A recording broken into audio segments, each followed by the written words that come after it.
श्री स्वामी समर्थ सर्वांना. कशा आहात सर्वजण? तर हा होता कालचाच म्हणजे शनिवारचा व्लॉग. आणि शनिवारचा ना आमच्याकडे नॉनव्हेजचा बेत ठरला होता. तर त्यासाठी मी वडे बनवणार होते आणि बरोबर कोंबडी वड्यांचं पीठ आहे ना ते संपलं होतं. तर मी झटपट असे वडे कसे बनवले याची रेसिपी आज मी तुमच्याबरोबर शेअर करणार आहे.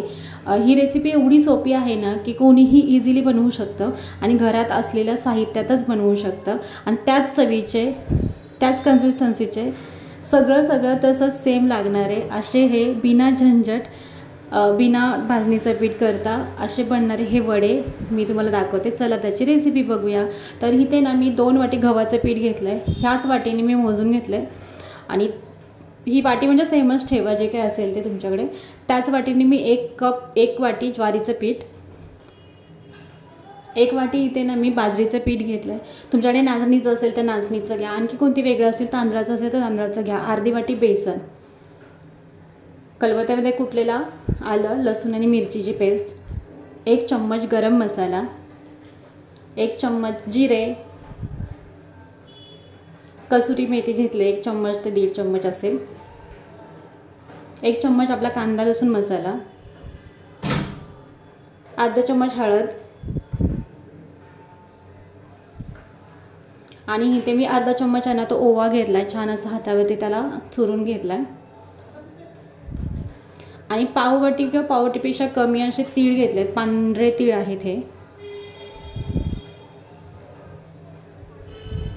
चवीनुसार मीठ टाकलं त्याच्यामध्ये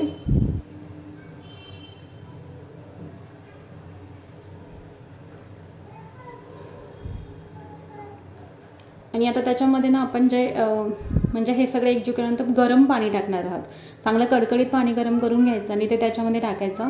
चम्मचनी छान असं एकजीव करून घ्यायचं ते आणि थोडंसं थंड झालं की छान असं त्याचा आहे ना तो गोळा बनवून घ्यायचा आहे. म्हणजे ह्या पिठाची कन्सिस्टन्सी ना थोडी घट्ट पाहिजे. एकदम घट्ट पण नको आणि एकदम सैलसर पण नको आहे. चपातीचं जे बनवतो ना कणिक त्याच्यापेक्षा थोडीशी घट्ट अशी याची कन्सिस्टन्सी ठेवायची आहे.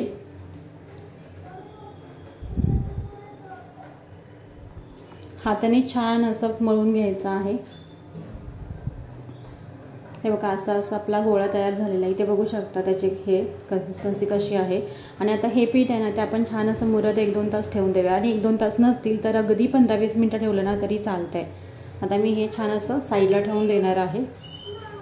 1 तासभरानंतर मी लगेच बनवायला घेतले होते वडे. हे बघा एक पीठ असं आहे आणि आता ना काय करायचं गोळे काढून घ्यायचे, हातावर छान असं मळून घ्या किंवा सगळं पीठ तुम्ही एकत्र मळून घेतलं ना तरी चालेल. पण मी असे छोटे छोटे गोळे आहेत ना ते असे मळून घेते आणि मग त्याचे वडे थापते. तर ते मी तुम्हाला दाखवते कसं आहे ते. असे छान असे सगळे आपण गोळे आहे ना ते बनवून ठेवायचे किंवा थोडे बनवून ठेवा, जसं तुम्हाला जमतंय तसं करा. आणि असा प्लास्टिकचा कागद घ्यायचा. हा कागद सर्वांच्याकडेच असतो. तो असं दुमडून त्याची दुमट झाली पाहिजे. तर इथे तो कागद घेतला, त्याला तेल लावून घ्यायचं आहे. तेल लावलं त्याच्यावरती जी आपण हे आहे म्हणजे जो गोळा घेतलेला आहे पिठाचा तो ठेवून द्यायची ती गोळी. वरून परत कागदाला थोडंसं तेल लावायचं या आतल्या साईडनं आणि उलटा करायचा कागद आणि हाताने छान असं मस्त तो वडा आहे तो छान असा थापून घ्यायचा. इथे बघू शकता. खूप पातळ पण नाही करायचा आणि खूप जाड पण नसला पाहिजे तो. एवढा तो थिकनेस पाहिजे त्याची. अशा आकाराचे वडे असे बनवून घ्यायचे. आणि वडे काय माहिती का तळायला थोडा वेळ लागतो. मग वडे बनवतच तळत न्यायचे. मी हार्डली तुम्हाला दाखवण्यासाठी ते 2-3 वडे फक्त बनवून ठेवले होते. बाकी सगळे वडे आहेत ना ते मी एक बनवतच तळत नेते. दोन्ही कामं ॲट अ टाईम होऊन जातात. आता बघा मी दुसरा पण सेम बनवलं आहे आणि आणखी एक मी तुम्हाला पद्धत दाखवते वडा बनवायची.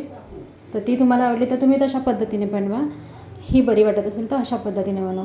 इथे मी तेल लावलं, तो गोळा ठेवला, वरून कागद टाकला आणि लाटण्याने ना असं हे बघा बस 2 लाटणी फिरवले की झाला आपला वडा तयार. आणि खूप छान तसेच मस्त बनतात, टमटमीत फुगतात पण. तसे मी 2-3 फक्त बनवून ठेवले तुम्हाला दाखवण्यासाठी. बाकी मग मी नंतर बनवते. इकडे तेल पण छान असं कडकडीत आपण गरम करून घेणार. तेल आहे ना ते पहिल्यांदा कडकडीत गरम करूनच घ्यायचं. त्यानंतर त्याची फ्लेम आहे ना ती थोडी कमी करायची. वडा सोडायचा आतमध्ये आणि झाऱ्याच्या साह्यानं वड्यावरती छान असं तेल टाकत राहायचं. त्याच्यामुळे काय होतं ना तर वडा आपला टम्म फुगतो. इथे बघा मी झाऱ्याच्या साह्याने असं तेल टाकत राहते तर वडा आपला असा टम्म फुगलेला आहे. तर सेम मेथडनीच एकदम ना लो टू मीडियम अशा फ्लेमवरती वडे तळून घ्यायचे. कारण एकदम पण हाय फ्लेमवरती केले तर करपतात आणि कच्चे राहण्याची जास्त शक्यता असते.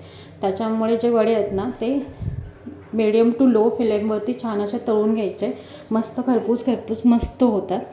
तर असेच आपण आता बाकीचे पण वडे आहेत ना ते सगळे तळून घेणार आहोत. तर तुमच्याकडे पण कधी नसेल पीठ बनवलेलं तर तुम्ही अशा पद्धतीने वडे इन्स्टंट बनवू शकता. आणि जे प्रॉपर जे पीठ दळून आणतात वगैरे त्याचे जे प्रपोर्शन आहे ते पण मी तुम्हाला लवकरच त्या प्रकारचे वडे पण बनवून दाखवेल. तर इथे आता आपले सगळे वडे आहेत ना ते बनवून आणि तळून झालेले आहेत. छान असे मस्त खुसखुशीत कुरकुरीत असे वडे मस्त तयार आहेत मटण बरोबर खायला. तुम्हाला म्हटलेलं मी काल आमच्याकडे मटणाचा बेत होता तर त्यासाठी मी हे वडे बनवले होते. तर मटणाचा व्हिडिओ मी नंतर टाकेलच, ते सर्वांनाच जमतं. पण हे वडे आहेत ना ते इन्स्टंट असे बनलेले आहेत, त्याच्यामुळे मी ह्याची रेसिपी मुद्दाम तुमच्याबरोबर शेअर केली. कारण कधी तुमच्याकडे जर वड्याचं पीठ अवेलेबल नसेल तर तुम्ही हे अशा प्रकारचे वडे नक्की बनवून खाऊ शकता.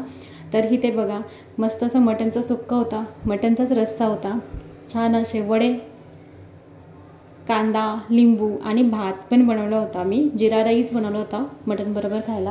पण इथे ठेवताना थोडंसं लेट झालं, विसरली मी, नंतर त्याच्यामध्ये ठेवलं आहे ताटामध्ये फोटो काढण्यासाठी. तर अशी छान अशी मटण वडा थाळी आपली तयार होती. तर तुम्हाला माझ्या रेसिपीज कशा वाटतात कमेंट करून सांगा आणि नवीन असाल तर लाईक शेअर सबस्क्राईब करा. खूप धन्यवाद.